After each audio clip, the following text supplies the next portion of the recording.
大家好，今天是2023年3月16号。昨天视频是提到比特币26000美金这一个吹喇叭的形态，有可能会走成一个钻石整理的形态。主要的原因，也就是这1年多比特币整个大头肩底的右肩，个人的判断目前整理的时间并不够充分，或者等下视频来跟大家聊一下，我们抄底了1年多，个人 15K 的多单目前是坚定给我持有哦。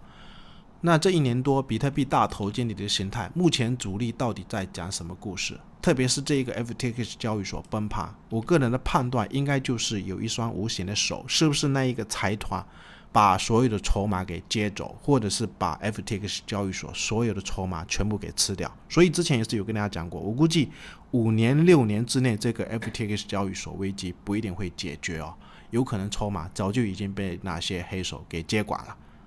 是不是为了操盘，或者是为了控制未来全球的货币体系啊？包括上一次这一个硅谷银行事件，也是跟大家讲，你不要去管它危机不危机，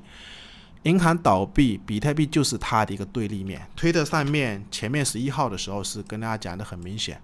算是一个非常大的一个利好。它比特币就是硅谷银行的对立面啊，倒闭对比特币来讲就是一个利好。到今天的话，其实也不用去管啊。我的观点是你这个位置有买对的筹码，一定要给我拿住，或者等下来跟大家聊一下，那这一双无形的黑手跟这一个黑手有没有关系？我个人是觉得应该是有关系啊，有可能就是美联储动到了很多财团的利益链啊，或者等下来跟大家聊一下。那现在比特币感觉是有一个5指3的量。我估计就是震荡整理啊，你短线如果要操作，可能只能再等了。等下来跟大家聊，有可能主力也是为了在等下一步的事件，美联储有没有可能会降息啊？复盘之前可以订我们的 YouTube， 也可以我们邀请订阅注册交易，或者也可以加入我们 Discord 社群，上面有程序交易的买卖信号。我们来聊一下比特币这一个黑手2个低点的位置恐慌制造出来的，我估计就是财团在这边操控的，到底是为了什么？想再跟大家讲一下，这个 FTX 交易所崩盘，一个目的是为了把整个市场的散户或者是那些机构下出所有的筹码全部给接走。还有一个观点，我估计 FTX 交易所就是有人在指使的，让很多散户或者是华人的一些散户筹码全部骗到 FTX 交易所，然后利用这个事件收割。包括我个人的一个观点，到现在的话，那个傻逼 F 不是也没事嘛？我估计就是有人在后面指使他，让这个 FTX 交易所在世界上消失。这种是最方便的一个获得比特币的一个方法，目的有可能就是为了获得更多的操盘的筹码，或者是为了控制未来的整个货币体系哦。那我想再跟大家讲，那这一个黑手跟这一次硅谷银行倒闭的黑手或者是财团有没有什么联系哦？就是他这个硅谷银行倒闭，在这一个低点的位置 20K 下方是有跟大家讲，是很好的一个千金难买牛回头的位置。那买到这个位置的朋友一定要给我拿住啊！我个人的一个思考是这样子，有可能就是美联储动到了那一些财团。以前不是有跟大家讲过，美联储并不是国家政府控制的，是背后的那一些财团控制的，只是可能财团跟财团之间有冲突，有可能就是美联储这1年多加息动到了财团的利益，他制造了这么一个恐慌的事件，目的为了让美联储下一步降息。之前不是有跟大家讲过吗？那个硅谷银行，他如果真的高管那么傻的话，知道美联储这1年多是肯定要一直加息，如果他持有的美国国债，看这一个美国国债的收益率，就知道收益率在涨的情况下，国债肯定是在跌的。那你知道美联储是会加息，收益率肯定是要一直飙涨，因为现货的价格它旧债是抵不上现在的收益率的，所以旧债的价格它就必须要跌啊。所以我个人的观点，估计硅谷银行的那一些高层应该不会这么蠢啊，估计就是有人在指使他们，是不是要制造这么一个事件，让硅谷银行倒闭，然后目的为了什么？现在很明显的观察，国债10年期的收益率是一直在往下崩啊，有可能目的就是为了让美联储降息啊，因为我估计就是美联储动到了那一些财团的利益。这1年多加息，很多资产一直在往下崩，不管是比特币也好，或者是其他的美股也好，有可能目的就是为了让美联储赶快降息啊。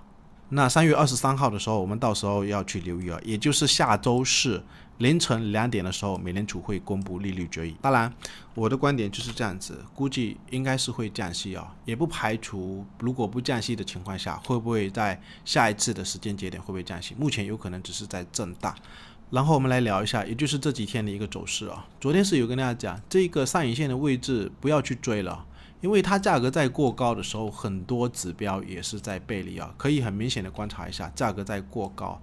这个 KD 指标是双背离的结构。因为上一次的这个高点过的时候，这个指标的高点并没有过前面的这个高点，这一次过 26K 的时候，这个高点也并没有再过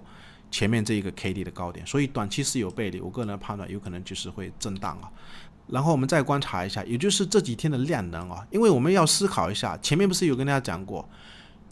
你看到空间在跌的时候，有时候出利空不一定是利空，特别是这个硅谷银行倒闭，比特币就是它的对立面也是说明美元信任体系是在崩溃。崩溃以后，很多老百姓他要信任什么？有可能就是选择这个比特币之前在低位的时候就跟大家讲，包括这一根吞噬，它现在上来的话，空间来到高档，其实你有时候要利用一些事件来判断自己的一个思维，或者是逆向来思考。空间低档的位置利空就不是利空，空间高档的位置 CPI 6，那利好就不是利好。现在下来有可能目前整理，我的观点是有可能主力也是为了等待下周的美联储事件。现在是感觉量能是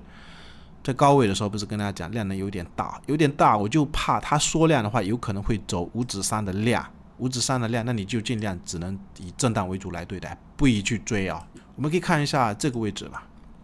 就前一波这个上涨的高位，可以很明显的观察一下，这边不是一个很大的量，后面是不是开始走5指3的量，就是量能开始缩了，缩的结构下它有可能就会整理，甚至可能有回调包括之前的一些位置我们可以看一下，比如说去年7月份的这个位置，可以很明显的观察一下，来到高位的时候，这边也是量能非常的大，后面它开始走5指3的量，它就会有整理而且想跟大家讲，今天的话是周四明天也是周五，所以我个人的观点有可能量会再缩，你就尽量不要去追尽量震荡为主来对待。然后我们再观察一下比特币4个小时的形态昨天不是有跟大家讲到，这一根大量感觉短期是有一点套牢盘因为昨天有一部分时间它基本上价格是收在这个开盘价下方，就是说明 CPI 看这个 CPI 数据的一些散户或者是机构，他们是有在追，但是主力并不给继续拉升的机会有可能就是主力又把散户骗在这个高位，所以我个人的判断有可能就是在震荡。然后我们再聊一下这一个比特币大头肩底的右肩右肩我估计有可能就是会走成一个钻石的一个形态目前可能会震荡。那至于这个右肩的位置，其实我们再去参考，比如说疫情当时的一个右肩我们可以很明显的观察一下，就是这个位置当时疫情起来以后，比特币的右肩，它在这个位置其实已经突破了这个颈线我们可以很明显的观察一下，就是这一根 K 线它是突破了整个颈线，而且我们可以再观察一下颈线的位置，就是整个20年或者19年的这几个高点的位置，当时是被这一根 K 线给突破以后，它后面再走了一个矩形，但是再压回确认这个颈线，所以现在的一个位置，我个人的观点，疫情当时有这种参考性，比如说它左肩整理了140根，右肩也整理了140根，它后面是突破以后还会压回来这个位置颈线整理，所以现在我的一个观点是，就是这个颈线的压力位，收盘过不过都无所谓。如果真的还有资金的朋友，你尽量再观察它在这个位置整理的低点还有没有低点压回的买点，如果它过的话，你也是不适宜去追，有可能过的话也会再压回到这个颈线附近，这边继续整理然后我想跟大家聊一下比特币的整个周线其实现在是很健康我们可以明显观察一下，低点在走高，低点在走高，高点也在走高，高点也在走高，高点在走高，高点在走高，低点也在走高，高点也在走高。我的观点就是周线趋势已经出来了，尽量有整理的话还是观察，有低点的话如果真的要买的话还是应该要买。这个位置为什么在整理，其实也是想跟大家聊一下，它这一个50MA 还是向下的周线它是会有下牵引的作用，所以我的观点有可能还是在这边震荡。最后还是一样，可以对我们的 YouTube